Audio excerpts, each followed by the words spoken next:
This channel does not promote any violent, harmful, or illegal activities. All content provided by this channel is meant for an educational purpose only.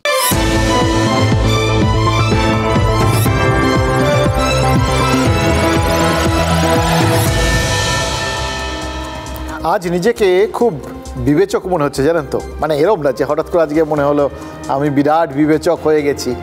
আসলে এই ভাবনাটা আমার মধ্যে এনে দিচ্ছেন আমাদের সরকার, মানে সরকারি ভাবনা আর কি। সরকার যেটা সার্টিফাই করে সেটা তো সার সত্য, তার উপর আর কিচ্ছু হতে পারে না। তাই এই ব্যাপারটা নিজের মধ্যে একটা বিশ্বাস হয়ে গেঁথে যাচ্ছে, জানেন তো। কেন বলছি, গল্পটা বলি আপনাদের। আজ থেকে বেশ কয়েক বছর আগে আমাদেরই এক পরিচিত, তিনি একটা দক্ষিণ 24 পরগনা একটা জমির সন্ধান দিয়েছিলেন। খুব সস্তায়, নিজেদের জমি খুব প্রয়োজন বলে বেচে দিতে চান, তো বললেন খুব সস্তায় বিক্রি করে দেবো। দেখে টেকেও এলাম। এবার ভাবলাম যে সব তো ঠিক আছে, নিয়েই নেওয়া যায়, অন্তত মানে মনে হচ্ছে আয়ত্তের মধ্যে। ভবিষ্যতে নিশ্চয়ই এই জায়গাটা এখনও অতটা নয়, কিন্তু ভবিষ্যতে নিশ্চয়ই ফুলে ফেপে উঠবে। তারপর আবার মনে হলো, দেখুন আফটারঅল যতই হোক মধ্যবিত্তের সঞ্চয়, তো খরচ করার আগে মনের ভেতরটা বড্ড খচখচ করে। মনে হলো যে একটু খোঁজ নেওয়া উচিত। যে অঞ্চলের জমি, সেখানকার এক দোর্দণ্ড প্রতাপ নেতার সঙ্গে পরিচয় ছিল, তার শরণাপন্ন হলাম। বললাম যে দেখুন এই জায়গাটায় একটা জমি আছে, কিনবো, কেনা যায় তো? দেখবেন আমাদের মধ্যবিত্তদের না একটা অদ্ভুত মানসিকতা আছে, মানে যেটা আপনার মনে মনে আপনি একটা কোনো কিছু চেয়ে ফেলেছেন বা ঠিক করে ফেলেছেন যে এটা আপনার জন্য ভালো হবে, বা যদি আপনি সেইটা ঠিকঠাক মানে বিবেচনা করেছেন কিনা এটা জানার জন্য বা যাচাই করে নেওয়ার জন্য কারুর কাছে যান, মনের মধ্যে একটা ইচ্ছে থাকে যে সে আপনার মতটাতেই মত দিক। মতের মিল না হলে কিন্তু খুব খারাপ লাগে ভেতরে, জানেন তো। কিন্তু ঘটনাচক্রে সেই ভদ্রলোক তিনি আমাকে একদম নিরাশ করে দিলেন। পরিষ্কার বলে দিলেন যে পৃথিবীর যে প্রান্তে জমি কিনুন ঠিক আছে, কিন্তু এই এলাকায় জমি কেনা খুব রিস্কি, এটা কিন্তু আমি পরিষ্কার বলে দিচ্ছি। বহু জমি আছে এখানকার, প্রায় সব জমি 4-5 বার করে বিক্রি হয়। ধরতেও পারবেন না আপনি যে জমিটা কিনছেন সেটা অলরেডি অন্য কারোর নামে বা আরও কতজনের নামে বা কতজনের কাছে সেটা বিক্রি হয়ে রয়েছে। শুনে ভাবলাম আর দরকার নেই, ঘাট হয়েছে, পিছিয়ে চলে এলাম। আফসোস ছিল, মানে পরবর্তী ক্ষেত্রে ওই জায়গাটা এত ফুলে ফেপে সত্যি উঠেছে, নিজের বিষয় বুদ্ধিটা বারবার মনে হচ্ছে আর একটু বেশি হলে হয়তো ভালো হতো, কিন্তু কি করা যাবে, কিছুই করার নেই। কিন্তু বিশ্বাস করুন, আজ এত বছর পর জানেন, আমি শুধু না, আমার থেকেও অনেক সহজ সরল সাদাসিধে আমাদের সরকার, আমাদের রাজ্য সরকার। সিরিয়াসলি আমার আফসোস, আমার ওই মনের মধ্যে যে কমপ্লেক্সটা ছিল নিজেকে নিয়ে, একদম কেটে গেছে। সরকার কি করেছে জানেন? মুর্শিদাবাদের লালগোলা একটা জমি কিনেছিল, রাজ্যের ভূমি আর ভূমি সংস্কার দপ্তরই কিনেছিল। খুব গুরুত্বপূর্ণ প্রয়োজনেই জমিটা কেনা হয়েছিল, দরকার ছিল। লালগোলা তো ওই সীমান্তবর্তী এলাকা, পাশেই বাংলাদেশ। ফলে ওই দেখবেন ওই এলাকাগুলোতে না ওই অনুপ্রবেশ, চোরাচালান, এই বিষয়গুলো কিন্তু লেগেই থাকে, নিত্য নৈমিত্তিকার ঘটনা আর কি। তাই সারাক্ষণ জায়গাটাকে নজরে রাখতে হয়। এবার নজরদারি মানে সেটা তো আবার বিএসএফ করে, কেন্দ্রীয় সরকারের অধীনস্থ বাহিনী। কিন্তু নজরদারি করার জন্য যদি রাস্তাঘাটের দরকার হয়, সেই রাস্তা তৈরির কাজটা বা জমি অধিগ্রহণের কাজটা সেটা কিন্তু সংশ্লিষ্ট রাজ্যকে করতে হয়, মানে রাজ্য সরকারের দায়িত্ব। লালগোলাতে ঠিক সেটাই হয়েছিল। বিএসএফ যাতে আরও ভালোভাবে নজরদারি করতে পারে, যাতায়াত করতে পারে, তার জন্য ওখানে একটু জমির দরকার ছিল। তাই জন্য এই রাজ্য লালগোলায় এক বৃদ্ধার কাছ থেকে, একদম মানে প্রান্তিক জায়গার বৃদ্ধা, 1.5 বিঘা জমি কিনেছিল। রাজ্যের ভাবুন, ভূমি আর ভূমি সংস্কার দপ্তর তারা জমি কিনেছে। উদ্দেশ্য কি? জমিটা কিনে কেন্দ্রের হাতে তুলে দেবে, মানে পুরোটাই সরকারি স্তরের ব্যাপার। জমিটা 1 বছর আগে মোটামুটি কেনা হয়, কেনাকাটা শেষ, নতুন দলিল টলিল তৈরি, মানে সবই রাজ্য করেছে, সব মানে ফর্মালিটিস কমপ্লিট। 1 বছর পর এসে রাজ্যের কি মনে হচ্ছে জানেন? মনে হচ্ছে তারা ঠকে গেছে। আরে আপনারা ভাবছেন সরকার আবার ঠকে নাকি? আর ঠকার কপাল তো আমার আপনার মতো সাধারণ লোকের। কিন্তু বিশ্বাস করুন, সরকার সিরিয়াসলি ভাবছে ওই বৃদ্ধা, একদম মানে প্রান্তিক জায়গার এক বৃদ্ধা, তিনি নাকি তাদের ভীষণ রকম ঠকিয়েছেন। কিভাবে ঠকিয়েছেন? কিভাবে ঠকেছে রাজ্য?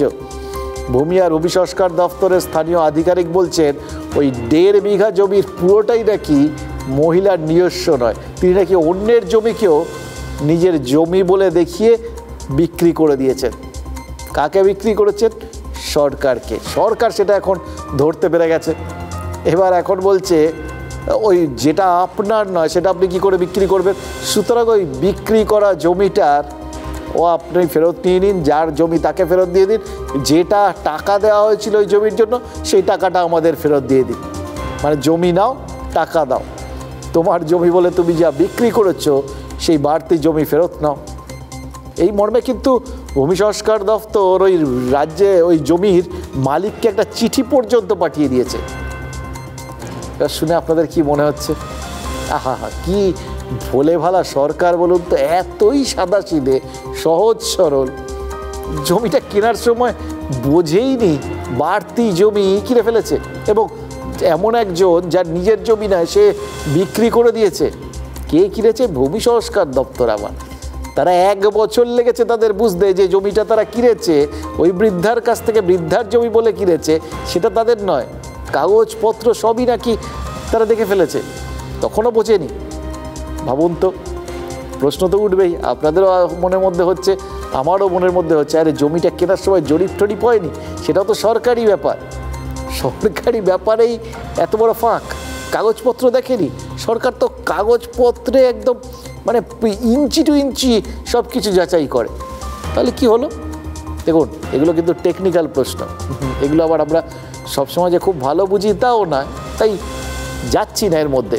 শুধু ভাবছি একটা জিনিস, জানেন তো, শুধু ভাবি আমরা কত অসহায়, আমাদের এই অল্প লইয়া থাকি তাই তাই মোর যাহা যায় তাহা যায় গো। সরকারের অবস্থা ওর থেকে ভালো নাকি? কতটা টানাটানি, কতটা চাপে থাকলে এরকম জমি ফেরত নেওয়ার জন্য আর্তি জানাতে পারে?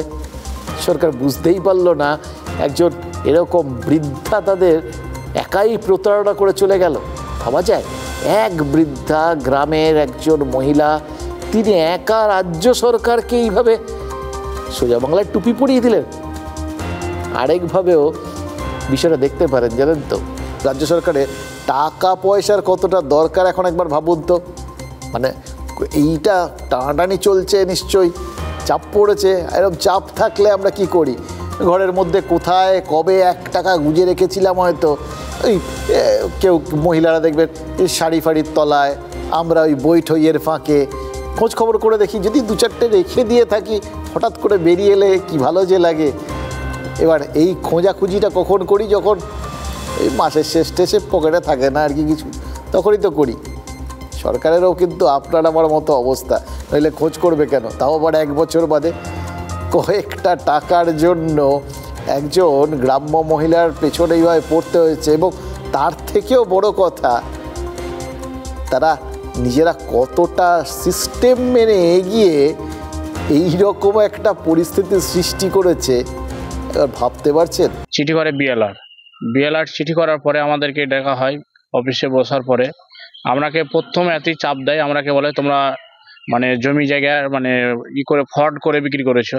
আমি বলছি স্যার আমরা ফ্রড করে বিক্রি করিনি, আপনি ভালোভাবে দেখে আপনি ইনকোয়ারি করে নিয়েছেন, না আপনাকে পয়সা ব্যাক লাগবে, আজকেই পয়সা লাগলে। আমাকে প্রচুর চাপ দেয় সে। তা আমি কোথা থেকে এবার আমি ডুপ্লিকেট করবো? কোথায় থেকে? আমি মূর্খ মানুষ, আমি কিছু জানি না, আমি লেখাপড়া জানি না, আমি কোনো বাহির ভার যাচ্ছি না, কেন আমার পরে এত চাপ সৃষ্টি? আমি তখন লাগছে যে আমার দম বার হয়ে যাবে। আজকে সরকার তাকে অ্যাপ্রোচ করেছে যে আমার এই জমিটা দরকার, সে কিন্তু সরকারের কাছে যায়নি। রেটও যে নির্ধারণ করেছে সেটা কিন্তু ডিস্ট্রিক্ট ম্যাজিস্ট্রেট নেতৃত্বে কমিটি নির্ধারণ করেছে। মানে আমার মক্কেল কোনো রেট নির্ধারণ করে যে আমি এই দামে জমিটা বিক্রি করতে চাই।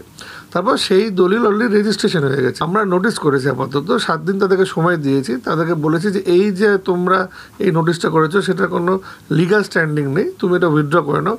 যদি না উইথড্র করো তার মানে হাইকোর্টের দ্বারস্থ হবো, কেন এছাড়া আমাদের কাছে কোনো অপশন নেই। আদেশ মাধ্যমে আমরা যথাযথভাবে নোটিশটা কমলা বিবিকে সার্ভ করে দিই। টাকাটা ফেরত চাইবে, সেই বিষয়ে কি বলবো? এটা আমার বিষয় নয়। জমির মালিক ওই বৃদ্ধা মানে কমলা বিবি আর তার ছেলের কথা শুনে একটা বিষয় তো খুব পরিষ্কার বোঝা যাচ্ছে, তারাও হতভম্ব। মানে নিশ্চয়ই আমরা রাজ্য সরকারি বক্তব্য তো পেলাম না, শুনলেন ওই আধিকারিক তিনি এটা তার বিষয় নয় বলে এড়িয়ে গেলেন, কিন্তু নিশ্চয়ই ওরকমই একটা যখন জানতে পেরেছে এরকমই একটা ভাব হয়েছে নিশ্চয়ই, যে বা যারা দায়িত্বে আছে তারা ওরকমভাবে হতভম্ব হওয়া মানেই সরকারের হতভম্ব হওয়া। সেই জন্যই তো নোটিশ সার্ভ করা হয়েছে। ওই আইনজীবীর কথা শুনে মনে হচ্ছে সরকার যতই কিন্তু হাত পাতুক, আইনি লড়াইয়ে গেলে খুব সহজে টাকাটা ফেরত আসবে না। তাহলে রাজ্য কীভাবে সান্ত্বনা পাবে? কারণ দেখুন সবই তো আপনার আমার মতো, তাই না? আমি আপনি এরকম হলে কি করি, যখন দেখি গেছে তখন আমরা একটা ভেবে নেওয়ার চেষ্টা করি সান্ত্বনা পুরস্কারের মতো, আরে আমার গেছিল না না ওর আরও বেশি গেছে, অথবা আমার তো এইটুকুনি গেছে কি আর হলো, কত লোকের আরও কত কি যায়, এরকম সব ভাবি আমরা। আমার তো নয় কয়েকটা টাকাই গেল, লোকের কত কিছু যায়, এরকম একটা কম্পারেটিভ জায়গা আর কি, কারুর ঘাড়ে কারুর ওপরে ব্যাপারটা চাপিয়ে দেওয়া আর কি। সরকারও নিশ্চয়ই সেরকম ভাববে, জানেন তো, আমাদের মতোই তো পুরোটা না, নিশ্চয়ই ভাববে যাক আমি তো নয়, আসলে ঠকেছে ধাক্কা খেলো কে? কেন্দ্রীয় সরকার, তাদের জন্যই তো জমিটা অধিগ্রহণ করা হচ্ছিল, সুতরাং পেল না যা নেওয়া গেল না বা যা ঠকা সেটা তো তাদেরই ক্ষতি, হয়তো রাজ্যের টাকা গেছে তাতে আর কি। আসলে কি জানেন তো, নিজের নাক কেটে পরের যাত্রা ভঙ্গ করলে না একটা অদ্ভুত আনন্দ পাওয়া যায়, দেখবেন আমরাও পাই, সাধারণ মানুষ তো আমরা পাই, বহুবার করি, আমরা প্রতি পদে করি। আর কেন্দ্রের সঙ্গে রাজ্যের তো প্রতি মুহূর্তে টানা পড়েন, প্রতি মুহূর্তে দুপক্ষের ইগল লড়াই। সেই কেন্দ্রীয় সরকার কাদের কাদের কাছে ঠকেছে একবার ভাবুন তো, রাজ্য এখন ভাবতেই পারে। বিজয় মালিয়া, নীরব মোদি, মেহুল চোকসি, কত বড় বড় নাম, আর কী সব বিশাল বিশাল অ্যামাউন্ট তো আমরা হিসাব করতে পারবো না, কার পিঠে কটা শূন্য আছে এটা আপনার আমার কল্পনার বাইরে। আর তারপর সরকারকে ঠকিয়ে সেসব শিল্পপতিরা কোথায়? যে যার মতো জায়গায় রয়েছেন।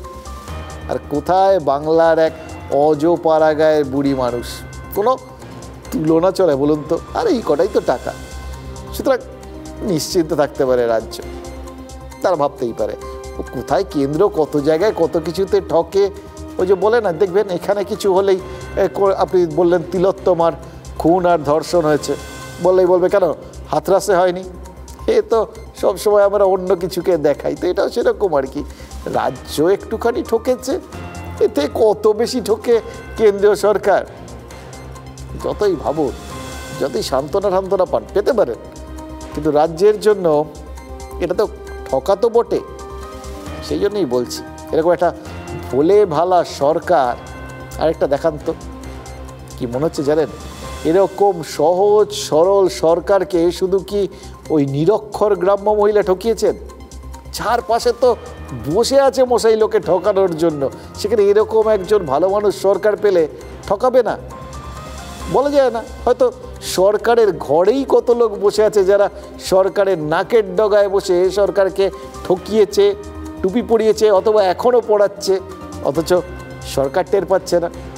দেখুন, শুধু এরকম যদি বলে দিলাম যে কি সরকার টের পায় না, এরকম হচ্ছে কি বলছেন, মানে আমি প্রশ্ন করলাম, এরকম প্রশ্ন করলে তো শুধু হবে না, উত্তর তো লাগবে, ডেফিনেটলি বলবে বলুন কারা কারা সরকারকে ঠকাচ্ছে, কীভাবে ঠকাচ্ছে।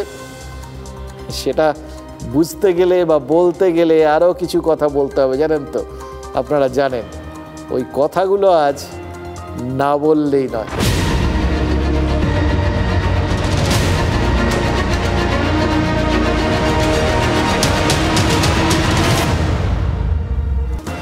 দেখুন, এমনিতে আমরা সাধারণ মানুষ, আমাদের কি আছে? আমরা সারাক্ষণ ভয়ে ভয়ে কাটাই। রাস্তায় বেরোলে ভাবি গাড়ি চাপা পড়বো, বাড়িতে বসে থাকলে ভাবি এই রে কখন একটু সর্দি হলো, কাশি হলো, অথবা যা দাম বেড়েছে না খেয়ে মরতে হবে, এই ভয় তো রয়েছে। সারাক্ষণই ভয়, ছোটোবেলার থেকে ভয়। ইদানিং আরেকটা ভয় এসে জুটেছে জানেন তো, মানে সেটাই আমাদের সব থেকে বেশি ভাবাচ্ছে। এই জীবনের যাবতীয় সঞ্চয় টঞ্চয়গুলো, মানে যদি যৎ সামান্য কিছু থেকে থাকে, মাইনাসের খাতায় রান্না করলে তো কথাই নেই, কিন্তু আমাদের সবারই জানি এটা বেশিরভাগেরই সঞ্চয় প্রায় মাইনাসে, কিন্তু তাও সেটাও তো যেটুকুনি যে আছে ব্যাংকে ট্যাঙ্কে রেখে নিশ্চয়ই ভাবছিলেন কিছু তো রইল। কিন্তু যত দিন যাচ্ছে দেখছি যেখানে যা খাতা আছে সব ফাঁক হয়ে যাচ্ছে। আর সব থেকে বড় টেনশন কি, যেটা আছে সেটা কখন ফাঁকা হয়ে যাবে, এটাই তো সবচেয়ে বড় টেনশন, সব থেকে নতুন লেটেস্ট টেনশন। হ্যাঁ, সবাই হিসেব করছি আমরা সারাক্ষণ, এই বোধহয় বেরিয়ে গেল, হঠাৎ দেখলাম একটা SMS এলো, আমাদের সব টাকা পয়সা চলে গেছে। নিত্য নতুন উপায়ে ব্যাংক অ্যাকাউন্ট থেকে রোজ জালিয়াতরা টাকা হাতিয়ে নিচ্ছে।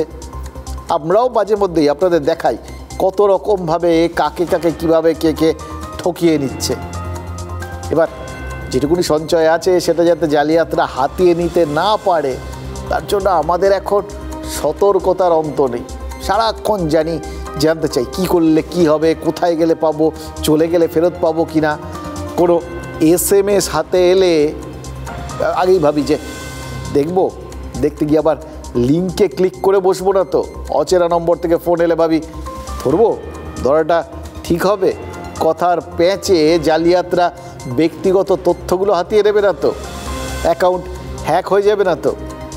মানে এটা অদ্ভুত ভয়ে ভয়ে থাকা, জানেন তো, এর মানেরই কোনো এভাবে বাঁচা। চারপাশে মনে হচ্ছে আমাদের ঠকানোর জন্য সবাই ফাঁদ পেতে বসে আছে, আমাদের মতো বোকার কেউ নেই, যে কোনো সময় গিয়ে সেই ফাঁদে ঢুকে পড়ব। এবং সেটা জেনেই সতর্ক হওয়ার চেষ্টা করছি।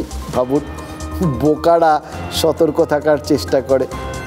এখন কি মনে হচ্ছে জানেন, মনে হচ্ছে এতটা হীনমন্যতাতে ভোগারও কিছু নেই। আমাদের থেকেও তো সহজ সরল বোকা মানুষ আছে আমাদের সরকার। নাহলে 10 বছর ধরে যে সফটওয়্যারের মাধ্যমে সরকারের এই যে অসংখ্য টাকা, সমস্ত প্রকল্প, যে প্রকল্পগুলো হচ্ছে আসলে সরকারের লাইফ লাইন।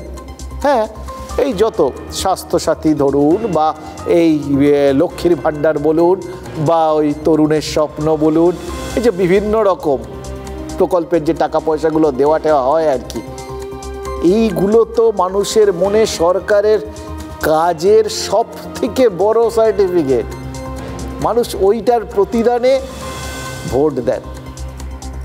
দিলে তো কিছু নিলে তো কিছু দিতেই হয়, এটা সাধারণ মানুষের ধর্ম মশাই।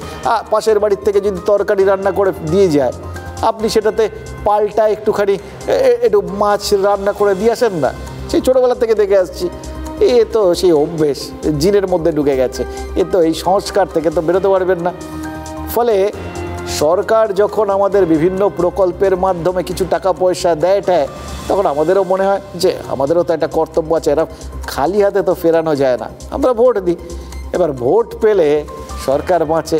সুতরাং সরকারের লাইফ লাইন হলো কিনা এই বিভিন্ন এই যা প্রকল্পগুলো আছে সেগুলো। এবার যে প্রকল্পের মাধ্যমে সরকারের বেঁচে থাকার রসদটা আসছে, সেটাই তো সরকারের সারা জীবনের সব থেকে বড় সঞ্চয়। মানে আপনার আমার ওই ব্যাংকে রাখা টাকা পয়সাগুলোর মতো, সেগুলোকে একটু সামলে রাখবে না লাইফ লাইনটাকে? আরে আমরা শুধু এখন সতর্ক থাকার চেষ্টা করছি, ঠকবো তা সত্ত্বেও জানি ঠকবো, তাও ভাবছি এই ব্যবস্থা করি, একটু ফোনটা আপডেট করি, এই করি সেই করি। সেখানে সরকার যে সফটওয়্যারের মাধ্যমে এই প্রকল্পের টাকাগুলো যাচ্ছে, মানে লাইফ লাইনটা চলছে, সেই সফটওয়্যারটা কি আপডেট করছে না? সেই সফটওয়্যারটা আপডেট করতে হবে কেন? এটাও আপনারা তো ভাবতে পারেন। হবে এই জন্যে যে আপনি যদি দরজা খুলেই রাখেন, তাহলে তো চোর হাঁটতে হাঁটতে যে কোনো সময় ঢুকে পড়বে মশাই। দরজাটা বন্ধ করে তালা দিলেন, তাহলে অ্যাটলিস্ট চোরকে তালাটা ভাঙার কষ্ট করতে হবে। তখন তো নিজে সান্ত্বনা পাবেন যে আরেকটু বড় তালা লাগালে হয়তো বেঁচে যেতে পারতাম, কিন্তু তালাই লাগালেন না, দরজা হাট করে খুলে রাখলেন। আপডেট না হওয়া মানে সেটা পরিস্থিতির সঙ্গে সঙ্গে যে বিভিন্ন রকম চোরেরা ফাঁদ পাতে, সেই ফাঁদগুলো এড়ানোর রাস্তাটা ওই আপডেটের মাধ্যমে, সেই ফাঁদগুলোকে আটকানোর রাস্তাটা ওই আপডেটের মাধ্যমে আপনার অ্যাপে ঢুকে পড়ে। আপনি তো সেটাই করলেন না, নিজেকে ওই কোথাও ওই কোভিডের সময় আমরা যেরকম ঝাঁপিয়ে পড়ে ভ্যাকসিন নিয়েছিলাম, বেশ কিছু লোক ছিলেন যারা ভ্যাকসিন ট্যাক্সিন নেন, নেওয়া তাতে তারপর তাদের অনেকেরই অনেক কিছু হয়েছে, আপনারা জানেন সেটা। এবার তার জন্যেই হয়েছে না হয়নি সেটা তো পরের কথা, কিন্তু এখন তো তারা ভাবছেন যদি নিতাম তাহলে হয়তো খারাপ কিছু ঘটতো না। তো 2014 সালের 1 এপ্রিল রাজ্যের সরকার ইন্টিগ্রেটেড ফাইন্যান্স ম্যানেজমেন্ট নামে একটা সফটওয়্যার ব্যবহার করা শুরু করেছিল। 10 বছর হয়ে গেল তো, তার মানে 14 থেকে আর 24। সেই সফটওয়্যারের কোনো আপগ্রেডেশন হয়নি, আপডেটও হয়নি। অথচ দেখুন 2 দিন অন্তর আপনার হাতের মোবাইল ফোনটা আপডেট করতে হয়, নির্দিষ্ট সময় অন্তর ইমেলের পাসওয়ার্ড থেকে শুরু করে ব্যাংকিং অ্যাপের ওই পিন ঠিন যা যা আছে সেগুলো সব বদলাতে হয়। আর সেখানে আমাদের এই ব্যাঙের আদুলি তাতেই এত কিছু করি, আর সেখানে সরকারের রাজ্যের কোটি কোটি টাকা যায় ওই সফটওয়্যারের মাধ্যমে, সরকারের লাইফলাইন ওঠা, সেটার জন্য দরজা খোলা। এবার যদি কেউ গৃহস্থ দরজা খুলে রেখে চোর কখন আসবে সেই অপেক্ষায় থাকে, চোর তো বলতেই পারে তথাস্তু। এই সিকিউরিটির যে খেলাটা, এটা অলমোস্ট একটা চোর পুলিশ খেলা, এটা সবসময় চলতেই থাকবে। চোর চাইবে চুরি করতে, পুলিশ চাইবে পুলিশিং করে সেটাকে আটকাতে। দেয়ার আর সো মেনি টেকনিক্স আর দেয়ার। আমরা যখনই যাই ভাবি না কেন সেটা সবসময়ই অপ্রতুল, তারও ওপরের লেভেলে আরও কিছু সিকিউরিটি লাগবে। এটাকে স্পেসিফিক্যালি বলে ইনসাইডার থ্রেটস। ইনসাইডার থ্রেটস মানেই হচ্ছে ভেতর থেকে কেউ সোজাসুজি ডেটার মধ্যে ঢুকে ডেটা চেঞ্জ করে দিয়েছে। এর মধ্যে অ্যাজ সাচ সেই অর্থে সাইবার ফ্রড এটাকে বলা যায় না।